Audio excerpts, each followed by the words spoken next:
দুনিয়াতে ইমানদারের সবচেয়ে বড় মুসিবতের বিষয় যেটা তার আখিরাতকে ধ্বংস করতে পারে তা হলো তার পাপাচার, অপরাধগুলো, গুনাহগুলো। আমরা যে আল্লাহর নাফরমানি করি, আমরা যে আল্লাহর অবাধ্য হই, আল্লাহর নির্দেশগুলোকে লঙ্ঘন করি, আল্লাহর নিষেধাজ্ঞাগুলোকে অমান্য করি, এটার কারণে আমাদের আমল নামায় যে গুনাহ জমা হচ্ছে, আখিরাতে আমাদের সেই গুনাহগুলো হবে আমাদের সবচেয়ে বড় বিপদের কারণ।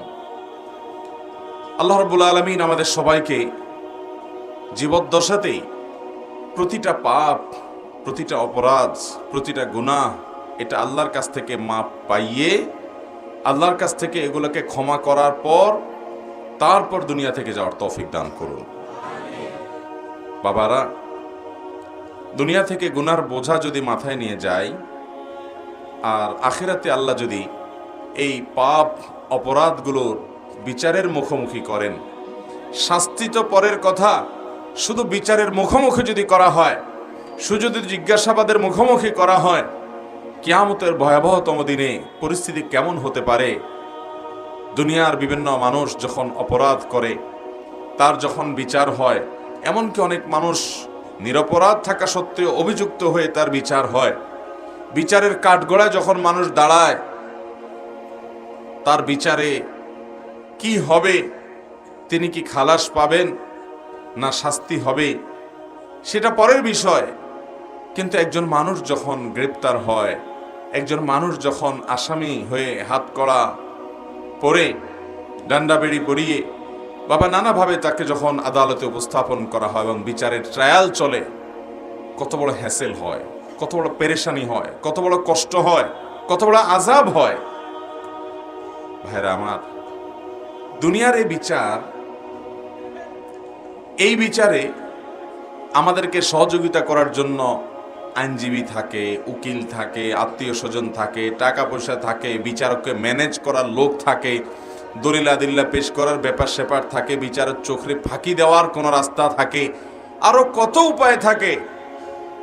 এরপরও যদি কেউ মামলা মোকদ্দমার প্যাচে পড়ে যায়, গ্রেপ্তার হয়ে যায়, বিচারের মুখোমুখি হয়, তাহলে তার পেরেশানির কোনো শেষ থাকে? বাবারা, কিয়ামতের ময়দানে যখন আমরা আসামি হয়ে উঠব, তখন আল্লাহ রাব্বুল আলামিনের সামনে ওই আদালতে কেউ ওকালতি করার সাহস পাবে? কোনো ওকালতি চলবে না ভাই। উকিলরাই এনএফসি করতে শেষ হয়ে যাবে। দুনিয়ার উকিলরা যে টাকা খায়া মামলার মোড় ঘুরাই দিছি, মিথ্যা সাক্ষী দাঁড় করাইছি, এটা করছি সেটা করছি, বিচারক ম্যানেজ করছি, অন্যায় করছি, অপরাধ করছি, হাজার গুনাহ। আল্লাহর কাছে কোনো উকিলের ওকালতি চলবে না ভাই, কোনো উকিলের ওকালতি চলবে না। আত্মীয় স্বজন কেউ আপনার পাশে দাঁড়াবার মতো থাকবে না। সেই বিচারের সময় আপনি কোনোভাবে বিচারকে প্রভাবিত করার মামু খালু দিয়ে, হাই হ্যালো দিয়ে, কোনোভাবে টাকা পয়সা দিয়ে আপনি আল্লাহ রাব্বুল আলামিনকে কোনোভাবে ইনসাফ থেকে এক চুল পরিমাণ সরাতে পারবেন? ওমা রব্বুকা বিযাল্লামিল লিল আবিদ। আপনার রব, আমার রব, তিনি বান্দার প্রতি কোনো জুলুম করবেন না। ভাইয়েরা, বাবারা, সবাইকে যার যার প্রাপ্য বুঝিয়ে দিবেন, প্রত্যেকটা মানুষকে। সেই ভয়াবহতম দিনে বিচারের যখন মুখোমুখি হবে, বিচারের অপেক্ষায় যে কষ্ট থাকবে, বিচারের অপেক্ষায় যে যন্ত্রণা থাকবে, সূর্য মাথার একেবারে কাছাকাছি থাকবে, বিচার কার্য এখনো শুরু হচ্ছে না কেন, সেজন্য অস্থির হবে মানুষ, হাহাকার করবে, নবীদের কাছে কাছে যাবে, আমাদের প্রিয় নবী সাল্লাল্লাহু আলাইহি ওয়াসাল্লামের কাছে যাবে, তিনি সিজদায় পড়ে যাবেন, আল্লাহর কাছে সুপারিশ করবেন বিচার করার, আল্লাহ বিচার শুরু করবেন। এটা হলো বিচারের শুরু। এরপরে বিচারের শেষ কি, তার বিবরণ গোটা কোরআন জুড়ে আছে, গোটা হাদিস জুড়ে আছে। আখিরাতের কাঠগড়ার আসামি যদি আমরা কেউ হয়ে যাই, তাহলে আর রক্ষা নেই ভাইরা। যে শাস্তি, যে কষ্ট, যে যন্ত্রণা, যে আযাব, আল্লাহ রাব্বুল আলামিন সে আযাব থেকে আমাদের সবাইকে মুক্তি নসিব করুন। এই জন্য ভাইরা, দুনিয়ার জিন্দেগিতে তওবা ইস্তেগফার করে আল্লাহর কাছ থেকে নিজের পাপ গুনাহগুলোকে মাফ করিয়ে নিয়ে তারপরে দুনিয়া থেকে যাওয়ার চেষ্টা করতে হবে। এই জন্য ইমানদার পাপ হতে পারে কিন্তু তওবা করতে দেরি করবে না, কারণ সে জানে গুনাহকে আমল নামা থেকে, নিজের হিসাবের খাতা থেকে পাপকে মুছে দেওয়ার জন্য যে রিমুভার আছে, সেটা হলো একমাত্র তওবা এবং ইস্তেগফার।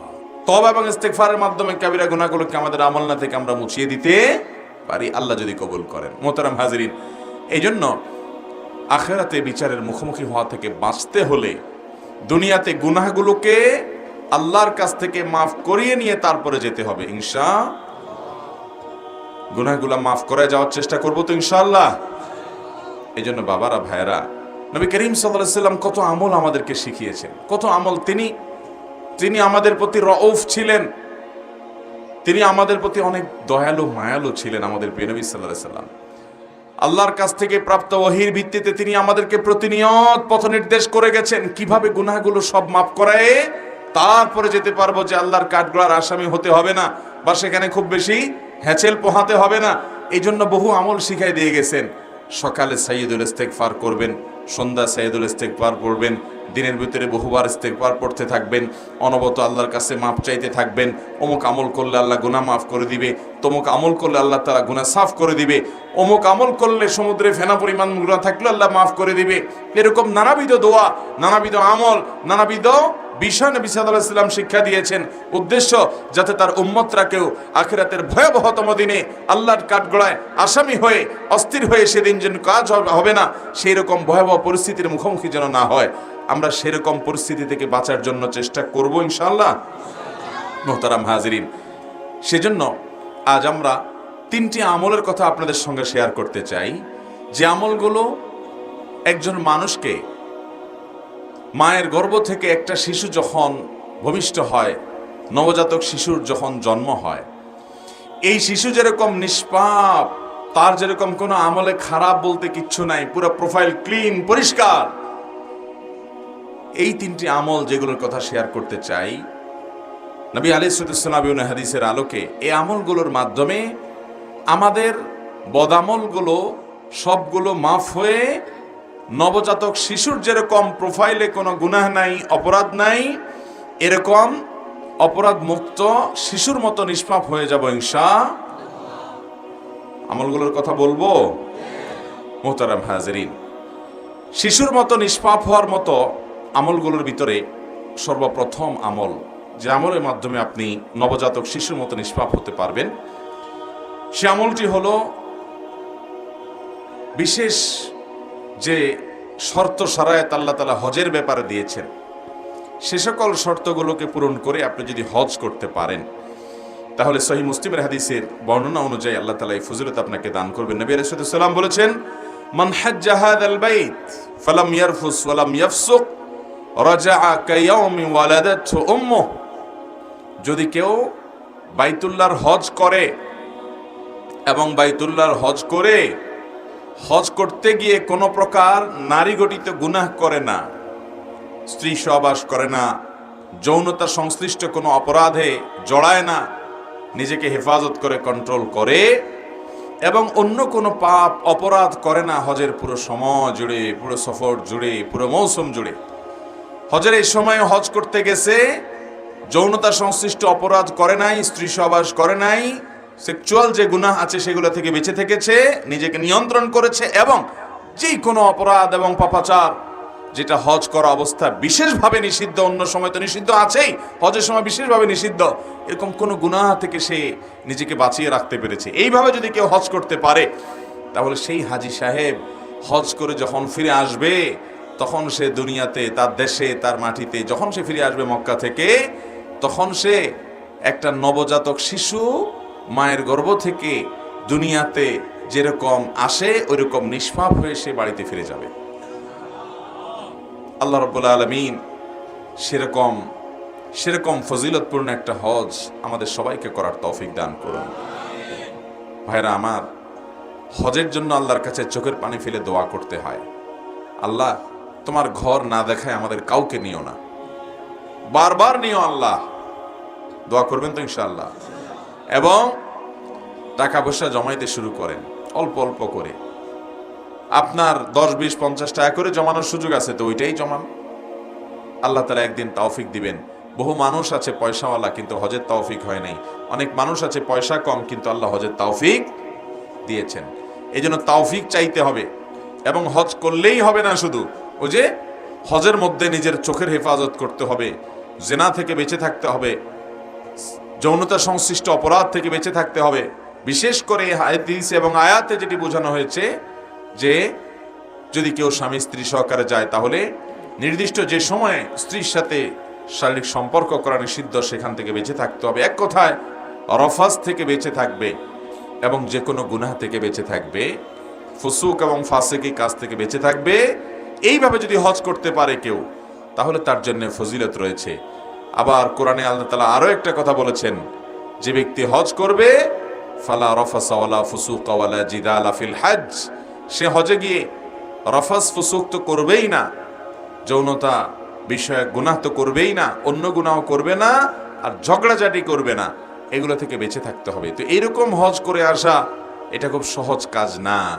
অনেক কাজী সাহেবরা আছেন যে প্রথমটা থেকে বাঁচতে পারলেও দ্বিতীয়টা থেকে বাঁচতে পারেন না, কারণ ওখানে গিয়ে বসে বসে টেলিভিশনে নাটক চায়, সিনেমা চায়, টকশন নামে নানান হারাম জিনিস চোখে পড়ে, বাস এই হাজী সাহেব এ ফজিলত পাবে না। অনেক হাজী সাহেব হজ করতে গিয়া ঝগড়া জাটি, তর্ক বিতর্ক, গন্ডগোল ফাসাদ, এটা সেটা পিছনে লেগে যায়, তারও এটা নসিব হওয়ার সম্ভাবনা কম। অতএব প্রথম আমল হলো এমন হজ যেই হজে রফাস নাই, ফুসুক নাই, যৌনতা বিষয়ক অপরাধ নাই, গুনাহ নাই, অন্য কোনো গুনাহ নাই, এরকম গুনাহ মুক্ত, রফাস মুক্ত, ফাসিকি মুক্ত হজ যদি কেউ করে ফিরে আসতে পারে, এই আমলের বিনিময়ে আল্লাহ তাআলা তাকে নিষ্পাপ শিশুর মতো করে দিবেন। তার গুনাহগুলো মাফ করে একেবারে মায়ের পেট থেকে যে শিশু ভূমিষ্ঠ হয়েছে তার মতো নিষ্পাপ আল্লাহ তাআলা করে দিবেন। অতএব আমরা এ হজ যেন আল্লাহ তাআলা আমাদেরকে করার তৌফিক দেয়, যারা করেছি বারবার যেন আল্লাহ তৌফিক দেন। এবং এইভাবে হজ্জে মাবরুর, যে হজ সম্পর্কে নবীজি সাল্লাল্লাহু আলাইহি সাল্লাম বলেছেন, আল হজ্জুল মাবরুর লাইসা লাহুল জাযা ইল্লাল জান্নাহ, মাবরুর হজের বিনিময় জান্নাত ছাড়া আর কিছু হতে পারে। আল্লাহ আমাদের সবাইকে সেরকম মাবরুর হজ করার তৌফিক দান করুন। নাম্বার 2, সহিহ মুসলিমের বর্ণনায় আমরা দ্বিতীয় আমলের কথা জানি, যে আমলের মাধ্যমে আল্লাহ রাব্বুল আলামিন আমাদেরকে একেবারে নবজাতক শিশুর মতো, সদ্য ভূমিষ্ঠ হওয়া শিশুর মতো নিষ্পাপ করে দিবেন। সে আমলটি সম্পর্কে নবী করিম সাল্লাল্লাহু আলাইহি সাল্লাম বলেছেন, মান তাওয়াদ্দা কামা আমারাল্লাহ, যে ব্যক্তি ওযু করবে সেভাবে যেমন ওযু করার নির্দেশ আল্লাহ করেছেন, যেভাবে আল্লাহ ওযু করতে নির্দেশ করেছেন সেইভাবে ওযু করবে, উল্টাপাল্টা নিয়মে না, মন মতো না, সুন্নাহর খেলাফ না, বরং আল্লাহর নির্দেশিত পদ্ধতি অনুযায়ী সঠিকভাবে যে ওযু করবে। ফাকামা ওয়া সাল্লা, এরপর দাঁড়াবে, দাঁড়িয়ে সালাত আদায় করবে, নামাজ পড়বে। ফাহামিদাল্লাহ ওয়া আথনা আলাইহি, এরপরে আল্লাহর প্রশংসা করেছে, আল্লাহর স্তুতি গুণগান করেছে, আল্লাহ অনেক নিয়ামত দিয়েছে, সেগুলো স্বীকৃতি সে দিয়েছে। ওমাজ্জাদা বিল্লাযী হুয়া লাহু আহল, আর আল্লাহর মর্যাদা বর্ণনা করেছে যেমনটি উপযুক্ত, আল্লাহর শানের স্বীকৃতি সে দিয়েছে। ওয়াফাররাগা লাহু কলবাহ, এবং এরপর তার অন্তরটাকে মুক্ত করেছে, শুধু আল্লাহকে অন্তরে স্থান দিয়ে দুনিয়ার মোহ, লোভ, লালসা, পাপের প্রতি আকর্ষণ, এগুলো থেকে অন্তরকে পরিচ্ছন্ন করে আল্লাহ রাব্বুল আলামিনকে অন্তরে স্থান দিয়েছে, অর্থাৎ আল্লাহর স্মরণকে অন্তরে স্থান দিয়েছে, আল্লাহর আনুগত্যকে অন্তরে বসিয়ে নিয়েছে।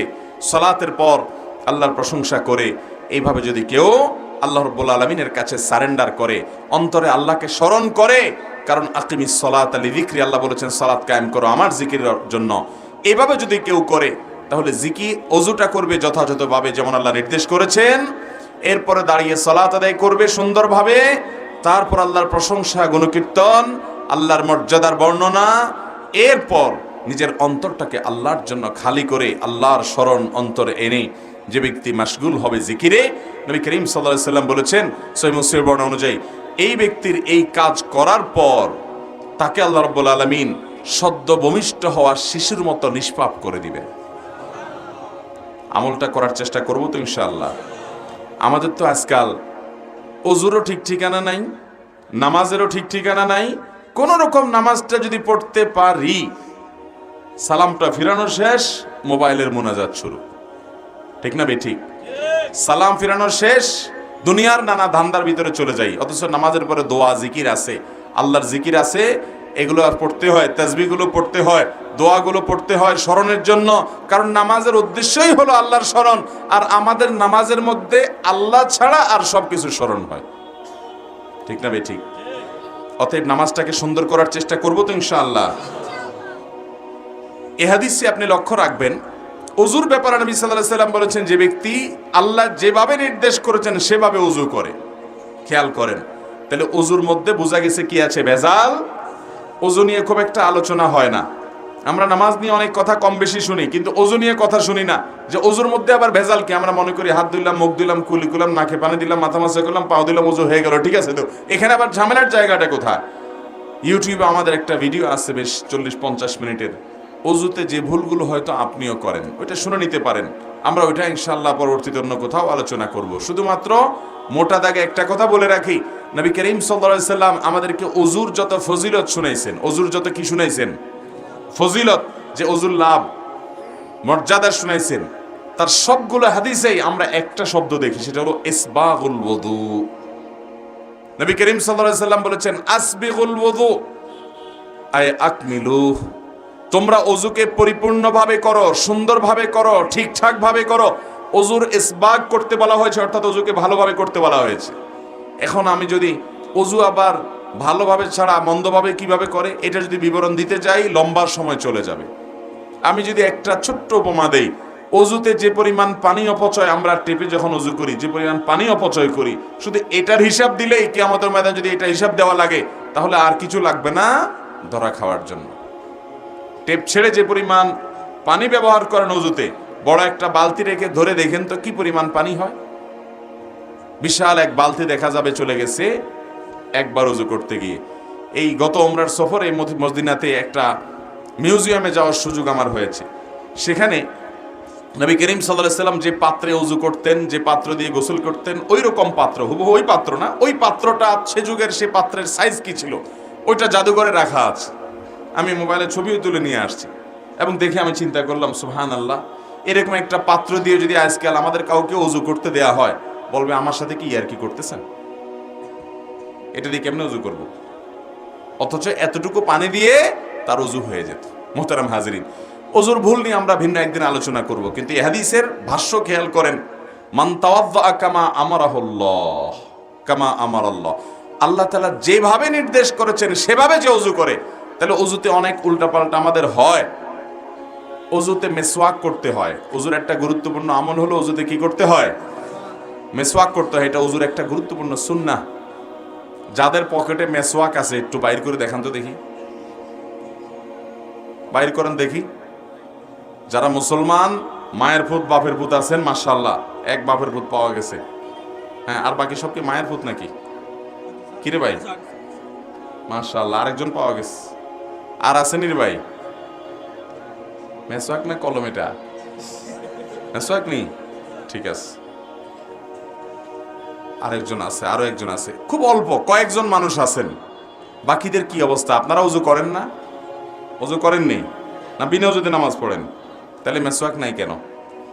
মুসলমানের পকেটে মেসওয়াক থাকতে হবে কি হবে না?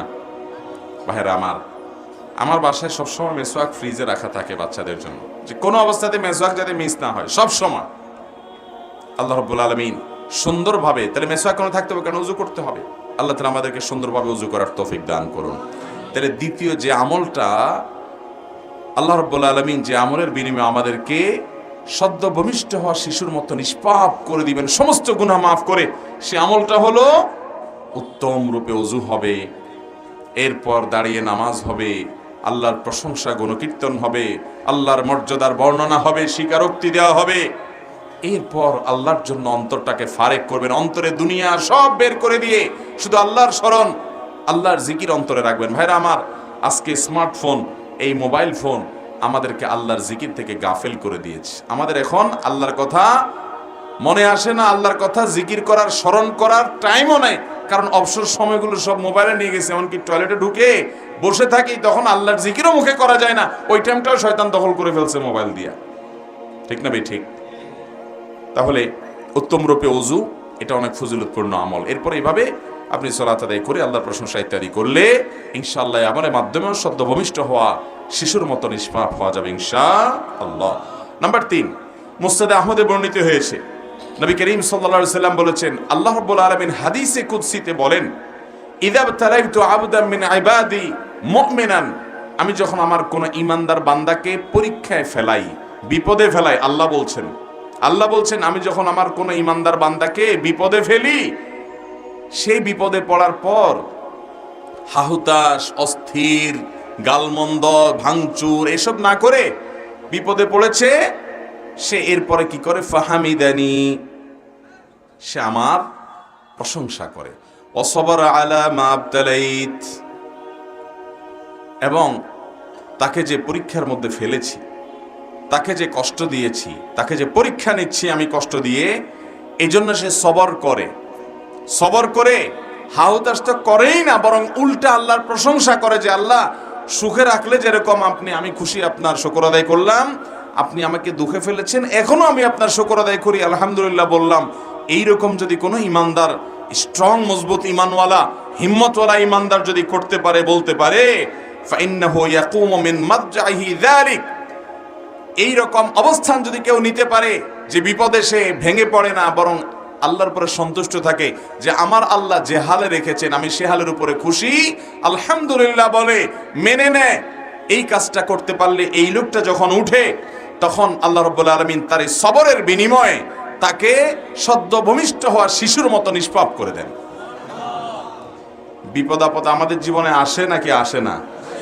সবার জীবনেই কম বেশি, কিন্তু কয়জন আছেন বলেন তো একটা বিপদ আসার পরে হাসি মুখে আল্লাহ শুকর আদায় করছেন? কাজটা কিন্তু খুব সহজ কাজ না, কাজটা অনেক।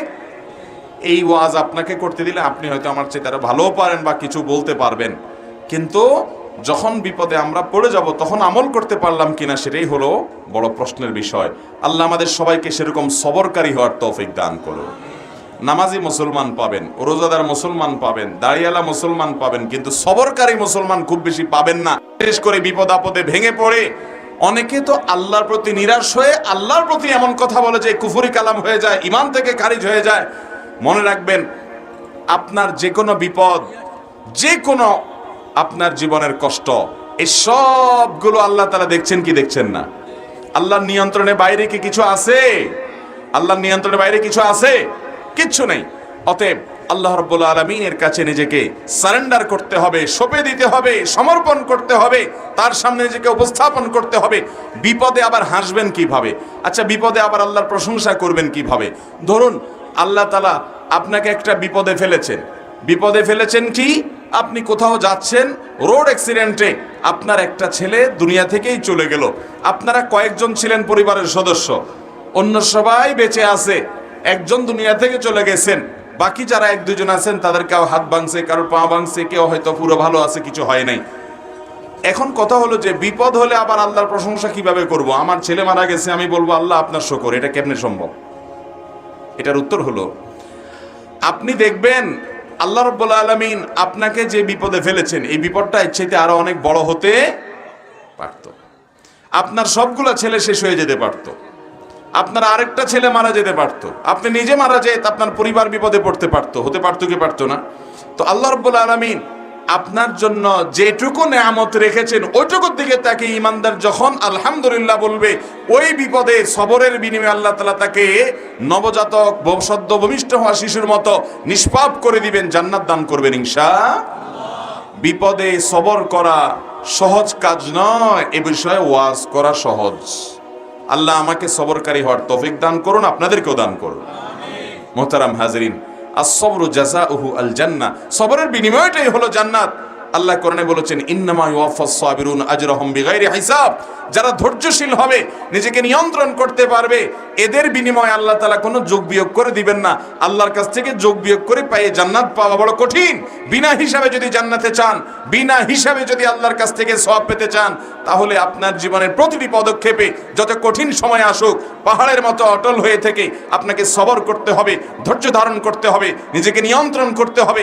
মাথা গরম করে অঘটন ঘটানো যাবে না, গালিগালাজ করা যাবে না, নিজেকে শেষ করা যাবে না, কুফরি কালাম করা যাবে না, আল্লাহর প্রতি অনাস্থা প্রকাশ করা যাবে না, নিরাশ হওয়া যাবে না। সবর ইখতিয়ার করতে হবে। আস-সবরু জামিল, সবর অনেক সুন্দর জিনিস। আল্লাহ আমাদের সবাইকে সে সবরের দৌলত দান করুন। বিপদে সবর করবো তো ইনশাআল্লাহ। ভাইরা আমার একটা বিপদ হয়েছে। এই বিপদটা আমার জীবনে নেয়ামত হতে পারে কি পারে না, পারে কি পারে না। এরকম বহু ঘটনা আমাদের সামনে আসে না নাই? অনেক বিপদ আছে, আমরা দেখি বিপদ, অথচ এটা উপর দিয়ে দেখতে বিপদ হলে কি হবে, এর পিছনে নেয়ামত আছে। আমরা যদি সবর করে বলতে পারি, আল্লাহ আমি নিজের জন্য চাইছিলাম এই চাকরিটা হোক, কিন্তু আপনি দিলেন না, আমি বুঝলাম আমার ফয়সালা আপনার পক্ষ থেকে, আমি নিজের জন্য এটারে ভালো মনে করছি, আপনি আমার জন্য ভালো মনে করেন নাই। মনে রাখবেন, আপনি নিজের জন্য যেটাকে ভালো মনে করছেন, আপনার রব তিনি যেটা নির্বাচন করবেন আপনার জন্য, সেটা আপনার মনে করার চাইতে আরো বেশি ভালো হবে। বুঝে আসুক আর না আসুক। আল্লাহ যদি কোনো বিপদ দেয়, আমি দেখতেছি আমার ক্ষতি, এই ক্ষতির পেছনে আমার কোনো কল্যাণ থাকতে পারে কি পারে না। দুনিয়াতে যদি কোনো কল্যাণ নাও থাকে, আর বিনিময় যদি আল্লাহ কিয়ামত দিন ডেকে বলে, বান্দা তোরে এতগুলা বিপদ দিছিলাম, তুই অধৈর্য হস নাই, সবর করছস, বিনিময় আজ যা তোরে জান্নাতটা দিয়ে দিলাম। লস প্রজেক্ট না লাভের প্রজেক্ট? ইমানদারের লস হবে? অতএব সবর করবো তো ইনশাআল্লাহ। গালিগালাজ করবেন, রাগ হলে, বিপদ হলে গালিগালাজ করবেন, আসার ফিসার করবেন, আল্লাহর প্রতি অধৈর্য হবেন, সবর করবেন তো ইনশাআল্লাহ। বিপদ হয়েছে বোর গোষ্ঠী উদ্ধার করবেন, গায়ে হাত তুলবেন, সবর করবেন তো ইনশাআল্লাহ। সবর করলে ভাই আল্লাহ রাব্বুল আলামিন অফুরন্ত সওয়াব দিবেন বিনা হিসাবে। আল্লাহর কাছ থেকে সওয়াব আর জান্নাত পেতে চাইলে সবরের কোনো বিকল্প, সবরে মেওয়া ফলে মুখে বললে হবে না, আমলও করতে হবে। অনেকে সবর করে, কিরকম সবর জানেন? ধরেন মসজিদ থেকে জুতাটা চোরে নিয়ে গেছে, এরপরে সে অস্থির হয়ে চোরের 14 গোষ্ঠী ধরে মা বাপ তুলে গালিগালাজ দিয়ে মসজিদ কমিটির গোষ্ঠী উদ্ধার করে, এরা সিসি ক্যামেরা রাখে না কেন, জুতা চোর এখানে কেন আসে, আমার এটা হইলো কেন, অস্থির সস্থির হইয়া দেখছে যে লাভের লাভ তো কিছু না, জুতা তো নিয়ে বেচারা পারে পার। এবার শেষমেশ সব গালিগালাজ এর ভান্ডার শেষ, আর গালি মুখ দিয়ে আসে না, যা ছিল মুখস্থ সব দেওয়া শেষ হয়ে গেছে। এবার বলে যে কি আর করা, আল্লাহ ভরসা, সবর করি। এটা কি সবর হবে? ইন্নামাস সবরু ইনদা সাদমাতিল উলা, নবীজি সাল্লাল্লাহু আলাইহি সাল্লাম বলেছেন সবর হবে প্রথম ধাক্কার সময় নিজেকে নিয়ন্ত্রণ করতে পারলে, ঢোক গিলে ফেলতে পারছেন, নিয়ন্ত্রণ করতে পারছেন, মুখ দিয়ে খারাপ কিছু বাইর হয় না, এর নাম সবর।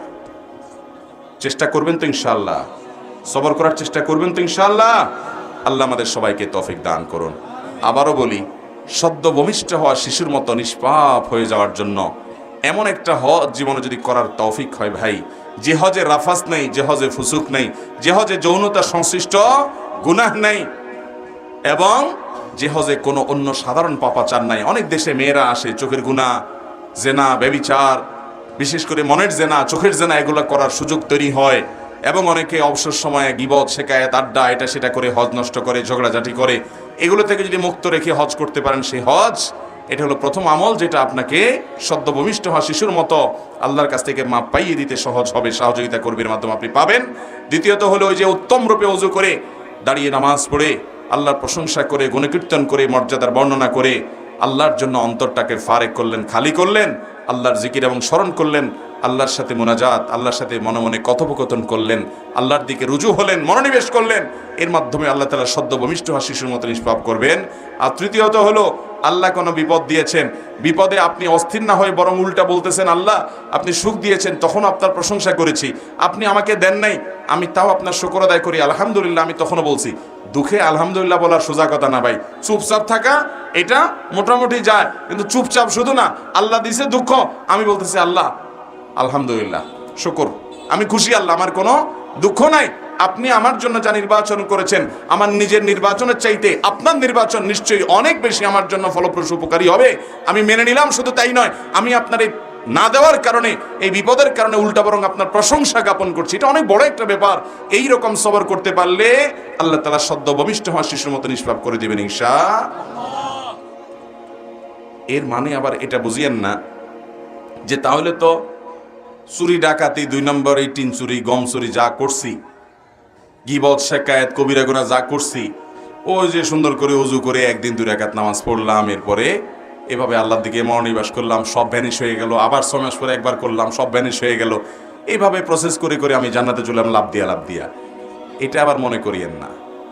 কারণ বান্দার হক যদি নষ্ট করেন, ওইটার জন্য মানুষের হক আগে আদায় করতে হবে, এরপরে আল্লাহর কাছ থেকে মাপ পাওয়ার জন্য অন্যান্য আমলগুলো করতে হবে। কথা কি বুঝাতে পারছি? মানুষের হক মেরে থাকলে সেটার প্রায়শ্চিত্ত করার জন্য আপনার সাধারণ কোনো আমল নয়, বরং সেটা ওই ব্যক্তিটা পরিশোধ করে তারপরে এবার আল্লাহর কাছে আপনি মাপও চাইবেন, এসব আমলও করবেন। কারণ তার কাছ থেকে মাপ চাইলেই শুধু মাপ হবে না, আপনি কোনো মানুষের হক নষ্ট করলে দুইটা গুনাহ হয়। এক হলো ওই ব্যক্তির হক নষ্ট করলেন, আবার হলো আল্লাহর নির্দেশ লঙ্ঘন করলেন। মানুষের হক নষ্ট করতে আল্লাহ নিষেধ করেছেন, এই জন্য আল্লাহর কাছেও তওবা ইস্তেগফার করতে হবে, মাপ চাইতে হবে, আবার বান্দার কাছেও মাপ চেয়ে নিতে হবে বা তার হক পরিশোধ করে দিয়ে দায় মুক্তি নিতে হবে, এরপরে আল্লাহ মাফ করবেন। আর যদি কোনো কবিরা গুনাহ, বিশেষ করে শিরক করে থাকেন, বড় কোনো কবিরা গুনাহ করে থাকেন, তাহলে সেক্ষেত্রে সেটার জন্য আল্লাহর কাছে ইস্তেগফার করবেন, ক্ষমা প্রার্থনা করবেন, পাশাপাশি এই সমস্ত আমলগুলো করবেন। এরকম বহুবিধ প্রচেষ্টা যখন থাকবে ভাইরা আমার, ওই যে শুরুতে বলেছি কিয়ামতের ময়দানে আল্লাহর কাঠগড়ায় আসামি হিসেবে দাঁড়াতে হবে না। পাপাচার যেগুলো করেছি না করেছি আমরা, সেগুলোকে পরিচ্ছন্ন করে আল্লাহর কাছ থেকে এগুলোকে নিষ্পত্তি করিয়ে নিয়ে তারপরে আল্লাহর সঙ্গে সাক্ষাৎ করার চেষ্টা করবো ইনশাআল্লাহ। আল্লাহ তাআলা আমাকে, আপনাকে, আমাদের সবাইকে দুনিয়া থেকে যাওয়ার আগে বাবারা, ভাইয়েরা, কখন নাকের ডগা থেকে নিঃশ্বাস বন্ধ হয়ে যায় জানি না। কেউ জানেন কখন নিঃশ্বাস বন্ধ হবে? জানেন হায়াত কখন শেষ হবে? জানেন? তাহলে সর্ব অবস্থায় নিজের প্রোফাইলটাকে, সর্ব অবস্থায় নিজের আমল নামাটাকে গুনাহমুক্ত করার জন্য ইস্তেগফার, তওবা, এই যে তিনটা আমলের কথা বললাম, এই সমস্ত আমল, অন্যান্য গুনাহ মাফ, মুকাফফিরাতুজ যুনুব যেগুলো আছে, গুনাহ মাফের যে আমল আছে, সে আমলগুলো বেশি বেশি করে, ঘন ঘন করে, সকাল বিকাল সাইয়্যিদুল ইস্তিগফার পড়ে, রাতে সাইয়্যিদুল ইস্তিগফার পড়ে, সারাদিন ঘন ঘন ইস্তিগফার করে, আমলগুলো করে, একের পর একটু পর পর নিজের প্রোফাইলটাকে আপডেট করে, পরিচ্ছন্ন করে আল্লাহর কাছে যাব, যাতে কোনো পাপের বোঝা মাথায় নিয়ে কিয়ামতে দাঁড়াতে না হয়। আল্লাহর কাছে সেভাবে যাওয়ার চেষ্টা করবো চেষ্টা করবো তো ইনশাআল্লাহ। গুনাহ করব না, আর তওবা ছাড়বো না। ইস্তেগফার, তওবা অনবরত করব, গুনাহ থেকে হাজার মাইল দূরে থাকবো। এই সমস্ত আমল, এর কথা শুনে কেউ যেন এই বিভ্রান্তিতে না পড়েন, তাহলে তো আমল এগুলো আছেই। অতএব ঠান্ডা মাথায় আকাম কুকাম করতে থাকি, গুনাহ টুনা করতে থাকি, এই যে এই পদ্ধতিতে আমল করলাম আর আল্লাহ মাফ করে দিবে, ভাইরা আমার, এটা ভুল পদ্ধতি। কারণ আল্লাহ তাআলা আপনার এই আমলগুলো কবুল করে সেটাকে উপযুক্ততা সেই লেভেলে নিয়ে আপনাকে মাফ করে দিবেন, এবং সেটা আপনি লাভ করবেন, সে নিশ্চয়তা আপনার তো নয়, আপনি চেষ্টা করতে পারেন। তাছাড়া আপনার গুনাহ মাফের রাস্তা আছে দেখে ঠান্ডা মাথায় আপনি গুনাহ করবেন, এটা রীতিমতো আল্লাহ রাব্বুল আলামিনের সঙ্গে বিদ্রোহ করার মতো, অভদ্রতার শামিল, অসৌজন্যতার শামিল। কারোর হাতে কাটা গেলে, পায়ে কাটা গেলে সে কোনো মলম দিলে ভালো হয়ে যায়, এই জন্য ঠান্ডা মাথায় ছুরি চাকু দিয়ে কেউ কাটে না, কেটে গেলে তখন মলম লাগাই দেয়। ভাইরা আমার, গুনাহ মাফের জন্য আল্লাহর কাছে ইস্তেগফার করার রাস্তা আছে, সেটা মাথায় রেখে ঠান্ডা মাথায় কোনো বুদ্ধিমান মানুষ গুনাহ করতে পারে না। ইস্তেগফারের যে তৌফিক হবে আপনি কিভাবে জানলেন? আর সেটা কবুলও হয়ে যাবে, সেভাবে করতে পারবেন, সেটাই বা কিভাবে নিশ্চিত হলেন? এই জন্য জ্ঞাতসারে আমরা আল্লাহর অবাধ্যতার পথে পা বাড়াবো, চেষ্টা করবো তো বেঁচে থাকার। আল্লাহ আমাকে, আপনাকে, আমাদের সবাইকে মৃত্যুবরণ করার আগে, দুনিয়া থেকে যাওয়ার আগে পরিপূর্ণভাবে নিজেদের গুনাহগুলোকে আল্লাহর কাছ থেকে মুক্ত করে যাওয়ার তৌফিক দান করুন। আল্লাহর কাছ থেকে এগুলোর মাপ নিয়ে পরিচ্ছন্ন করে সদ্য ভূমিষ্ঠ হওয়া শিশুর মতো নিষ্পাপ হয়ে আমাদের সবাইকে আল্লাহ তাআলা তারপর দুনিয়া থেকে যাওয়ার তৌফিক দান করুন।